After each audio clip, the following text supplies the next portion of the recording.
Tracking, alerting, protecting. This is WKYT News at 11. And they kept threatening to kill us. They'd put a gun to her head and they'd say, if you all try to get loose or do anything, we're going to kill you. Police in Floyd County are trying to track down two men who they say forced themselves into an elderly couple's home and then robbed them.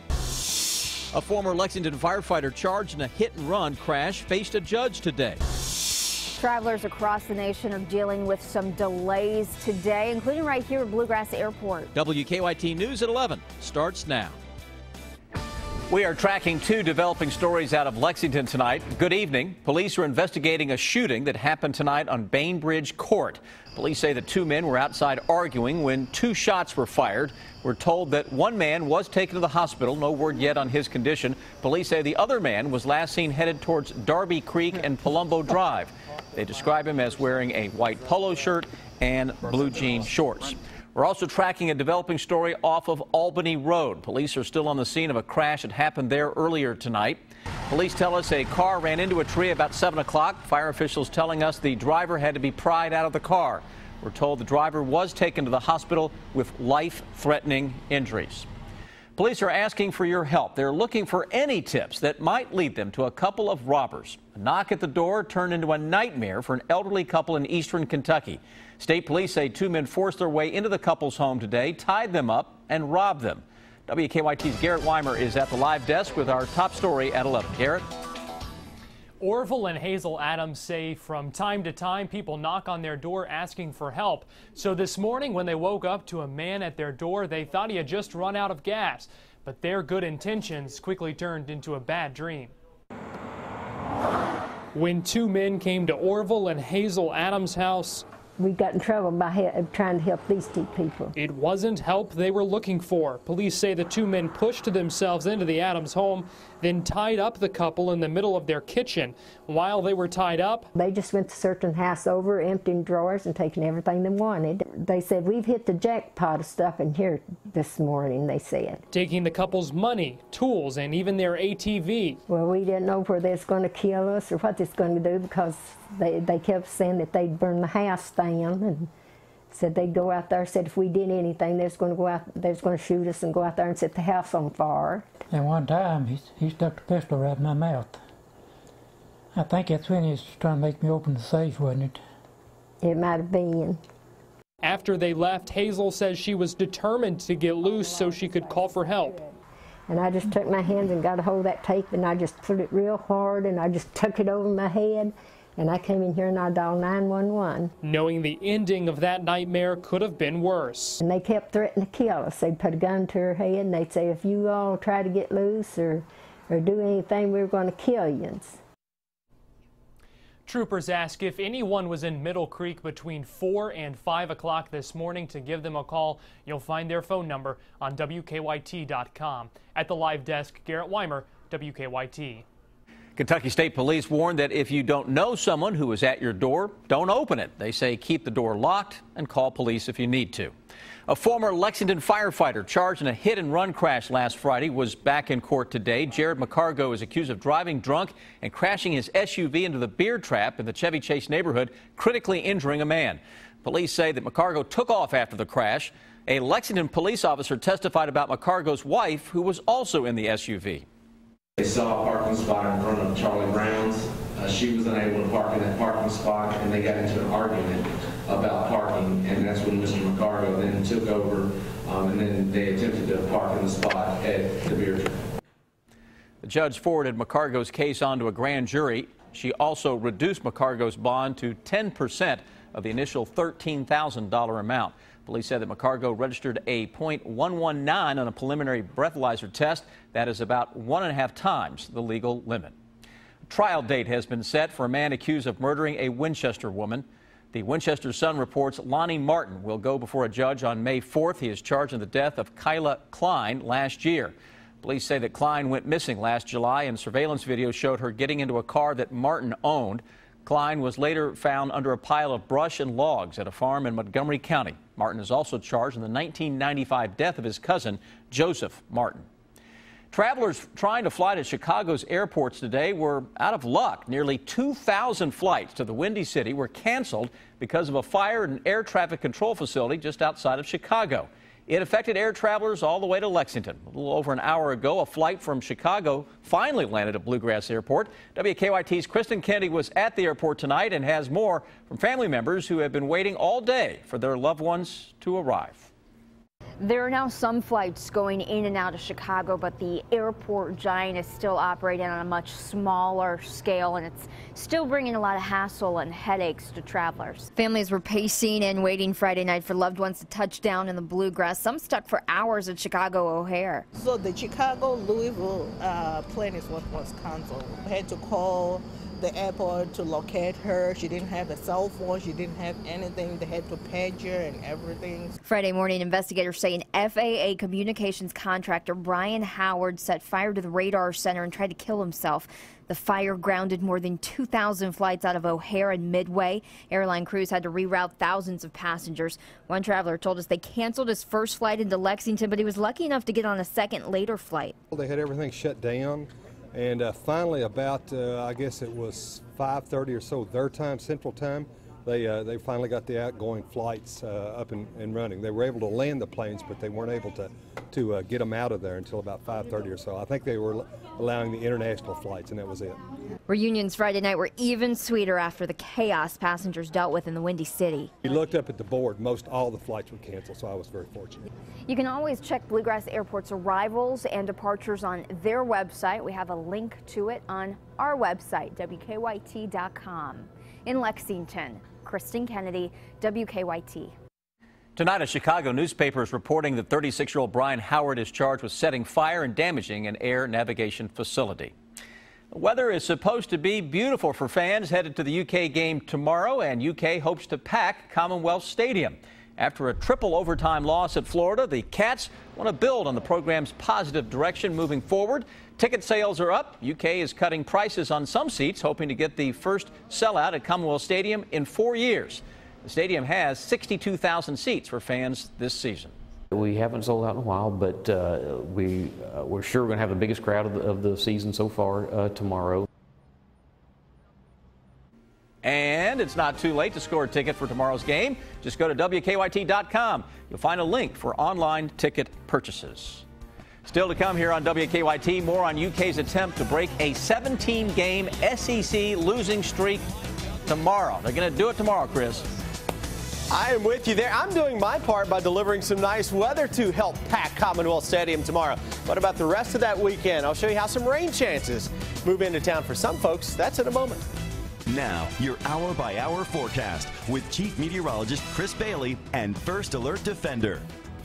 Making it into the weekend with very nice weather across central and eastern Kentucky, and this afternoon into the evening, all of a sudden my Twitter feed just starts blowing up with gorgeous sundog pictures. What's a sundog? Well, let me show you here. Take a look at this. You see the sun in the middle, and on either side of it, it kind of gives the impression we're dealing with three suns. Well, you've got ice crystal clouds there, so the sun's rays are coming through those, and you're getting almost a little halo effect. And on either side of the sun, you get the little things that are called sundogs. Kind of looks like a rainbow without rain. And then right after that, after the sun was going down, you had those high, same clouds out there, giving us beautiful skies as well. So a fiery sky and a little football here from, I believe that is out of Lincoln County from earlier this evening. We can show you all of that on our time lapse here from the WKYT studios, looking into downtown Lexington. Watch how beautiful all of a sudden it gets with the sun setting on us into central and eastern Kentucky. All right, daily breakdown now. Sunset's behind us. We are looking ahead toward your Saturday, which looks good. Late weekend changes with a chance for a few showers, then bigger changes likely coming into town as we go into next week. Live First Alert Defender, Kentucky's most powerful live Doppler radar, says I got a whole lot of nothing to show you. Clouds, though, same clouds we were looking at earlier, beginning to filter on into town. They're broken to our south and southwest, so it isn't just a big push of clouds and precipitation. Though we're going to keep an eye on the Gulf of Mexico. Anything that develops here is going to try to come together and tracking some showers toward the region as we go deeper into our weekend. Best chances for a little rain would be across the areas I've painted in yellow. Now, that's not tomorrow. It's really not most of Sunday. It would be Sunday night into Monday would be the primary threat. Could be some heavy downpours into southeastern Kentucky. Shower chance for the rest of the region. Not a washout, but we'll keep an eye on the rains coming in from the southwest to northeast. 24-hour planner. Commonwealth Stadium tomorrow, boy, we look good. Noontime temperature, mid-70s. Will climb toward the upper 70s and low 80s tomorrow afternoon under a beautiful partly sunny sky. Down to 57 overnight. Watch out for a little fog. Again, low 80s for the last weekend of September, at least the last Saturday of September. Sunday's a little cooler because some clouds will scoot in here. There's a chance for a shower by the end of the day into Monday. Best chances will be across southern and southeastern Kentucky. We'll spike those thermometers back up toward 80 for a day or two. Middle of next week, Sam, that's ahead of a very strong cold front that likely pushes in by next Friday. Day one of the fall meet at Keeneland with a chance for some wind and showers and thunderstorms. And I think beyond that, next weekend, first weekend of October, is going to be downright chilly. Okay, and thank you for the sun dogs. Yeah, you like that, huh? Learned something tonight. I'm telling you, my Kentucky weather Twitter feed just blew up with those pictures today. Like art. Yeah, it looked good. All right, have a good weekend. You too, buddy. Week 6 of the high school football season, and many Kentucky high schools hit the field tonight. We have highlights of those games coming up in Game Time.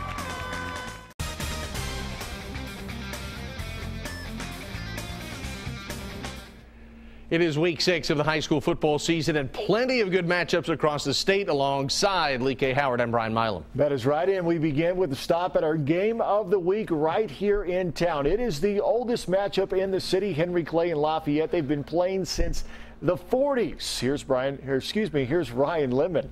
Well, look who showed up for this one. UK coach Mark Stoops, and he saw a good one. Henry Clay and Lafayette. And Lafayette's Malik Robinson scores from 13 yards out to tie the game at 21 early in the second half. But less than a minute later, Henry Clay answers. Joquise Buford breaks free, 46 yards for the score. Henry Clay goes up by a touchdown, 28-21. After a Henry Clay interception, quarterback Roman James comes right in your living room, 10-yard touchdown. Henry Clay up 2 touchdowns, 34-21. But on the ensuing kickoff, Lafayette gets one of those back. Mason Allstat takes it and goes 76 yards to the house. That cut it to a score, 34-27. But Joquise Buford had a monster game, over 260 rushing yards, 5 touchdowns, including this one. Henry Clay goes on to beat Lafayette 48-33. We've got a couple track stars on our team, and we just work on our speed, race each other, try to keep a nice pace at a speed. So, you know, maybe it was kind of disappointing that the two offenses couldn't play against each other because they're both explosive as hell. About a half a dozen UK coaches on the sideline to watch this one as Henry Clay as a team rushes for over 500 yards in the big win over Lafayette. Ryan Lemon, WKYT, Game Time. Another big matchup here in town between Tates Creek and Bryan Station. The defenders have won the last 3 meetings between these two rivals, and Bryan Station going for a 4-game streak against the Tates Creek Commodores. Andre Davis, DeMarcus Floyd, touchdown. How about Graham Gordon? This guy's thrown for more than 5,000 yards. Pass to Andrew Ransdell, that's a touchdown. When we go back to the defenders, they were on point. Davis again to Casey Carmichael. It is all defenders. One nation, under station. 50-22 the final. Scott County now owns the state's longest winning streak at 20 in a row, looking to make it 21 against Clark County. Up 7-0. Scott County, the give to Theo Price. The price is right. Come on down. 14-0. It's 21-0 after another Price TD. Clay McKee fakes the pitch and finds Clark Griffith, and Griffith makes a cut right here. Now it's a foot race to the pylon, and he's going to win it. 74-yard touchdown strike. Number 1, Scott County just keeps rolling right along. 61-13. Now we head to Richmond. It's Dunbar and Madison Central, with Dunbar leading in the second quarter. Madison Central's Zachary Harden connects with Lawrence Lee on that pretty screen pass across the middle, and Lee does the rest, takes it into the end zone for the touchdown. It was 18-12. that after a really long homecoming ceremony, I mean really long homecoming ceremony, Corian Cryer takes it in from 9 yards out. That gives Madison Central the 25-12 lead, and that is how it would end right there. Damian Harris and his Madison, you've heard of him before, haven't you? And his Madison Southern Eagles back in town, taking off after taking the week off, hosting South Laurel this week. A big UK crowd was on hand for this one to get a look at the top running back in the country, and he did not disappoint. On the first play from scrimmage, like literally the first time he touched the ball, there goes Harris, finds a hole, takes it 65 yards for the touchdown, 7-0 Madison Southern. South Laurel, however, would answer right back. They got a pretty good offense. Jonathan Jenkins to Jared Grubb, 47-yard touchdown pass. That would tie the game at 7 apiece, but on the very next time that Harris touches the ball, I'm really surprised they have more than one play in the playbook. Here goes Harris. Whoop, right over the top, through some defenders, and see ya, 50-yard touchdown. Harris finishes with 20 carries for 357 yards and 7 touchdowns, including the game winner with 1 second on the clock as Southern wins a shootout, 54-51. Harris gets that game winner. He was also the homecoming king. How about that? Lexington Catholic traveling to Mercer County tonight. A team the Knights have knocked off 3 straight seasons. Second quarter, Mercer's Dustin Baker to Trayvon Faulkner on the slant, 2-yard score, 21-7 Knights. Do not adjust your set. It's not the same play. It's just a good play because it's the same play the next drive. Baker to Faulkner, so I guess it was the same play. 21-14 Knights, but the Catholic goes home run. Reese Ryan to Andy Thompson, who goes up top, and that is a touchdown reception. Lexington Catholic, they get the engine cranked up and rolling tonight. 57-28 is that final score. All right, Friday night highlights continue right after this timeout. You're watching High School Game Time on WKYT. WKYT's High School Game Time is Taylor County and Boyle County. Not much of a marquee matchup in terms of programs, but they're iconic coaches. That's a different story. That's right, and what a matchup tonight. Dudley Hilton, the interim coach of Taylor County, while Chuck Smith, the architect of the Boyle County dynasty, has the Rebels humming right along. We head to Boyle County. Hilton, now the second winningest coach in Kentucky history. Smith, he's won 91 of his last 95 games heading into this one. First quarter, it's Boyle County with the first strike. Quarterback Josiah Robbins keeps it, turns upfield, and he bowls over for the 17-yard touchdown, 7-0 Rebels. The black and gold on the attack again. Robbins finds Brandon Devins at the 1.5-yard line. He fumbles the ball into the end zone. It would be recovered by Anthony Hilliard, and Boyle County gets the win, 38-6, the final score. To Bourbon County, the Colonels hosting Western Hills. Colonels opening drive of the second half. 4th and 5. Clay Boland completes it to Chandler Thomas. Did he get the first down? We can't wait for the officials because he's just going to say, yeah, we got it. That sets up Boland to Billy Orcutt. Touchdown. And Bourbon County just does what they do. 35-0. It's 49-0, your final score. All right, Frankfort, West Jessamine, and Franklin County. We pick it up in the first quarter. Franklin up by 7. Nothing to add more. They do it with the 3-yard run by Landon Hurst right up the middle. 14-0 Franklin. Still in the first, Franklin County's Barrett Sanderson hits the Marcus Kennedy over the middle. That'll be good for a 33-yard touchdown. Give me some slow motion for effect. Flyers roll 48-0, the final score there.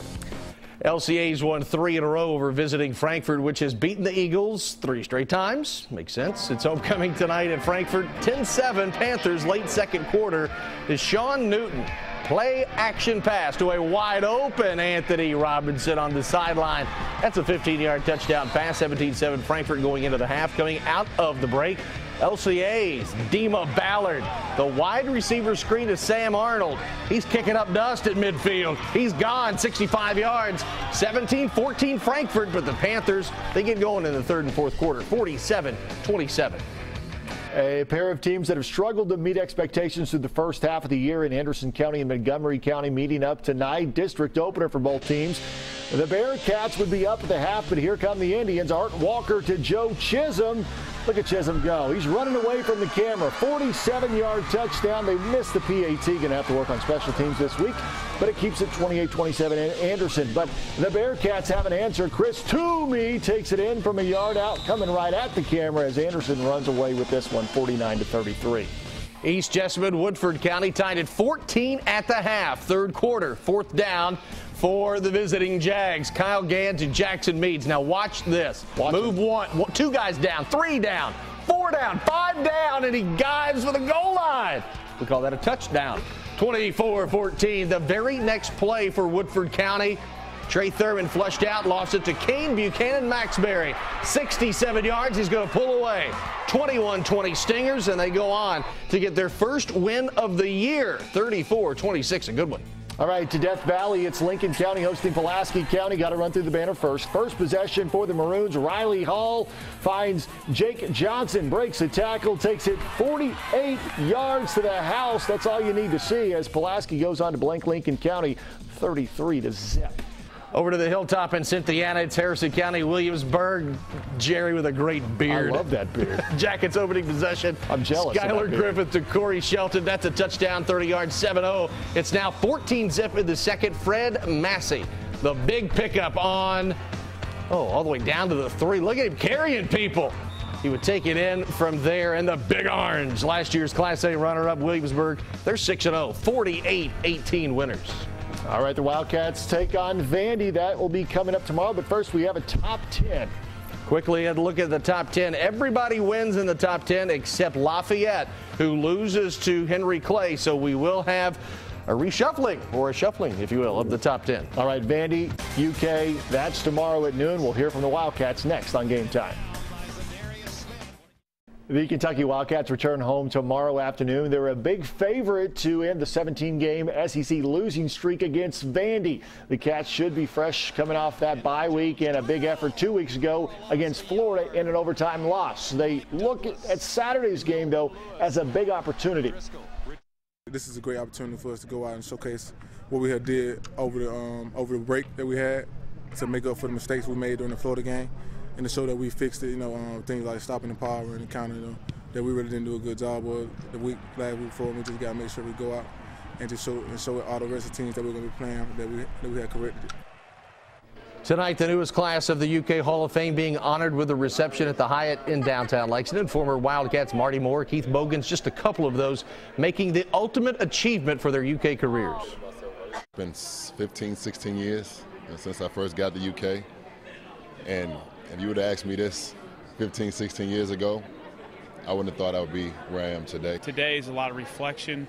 It's a lot of thank yous, and really reflect on how you got to this point and why you're being inducted into a very elite organizations, University of Kentucky, in the Hall of Fame.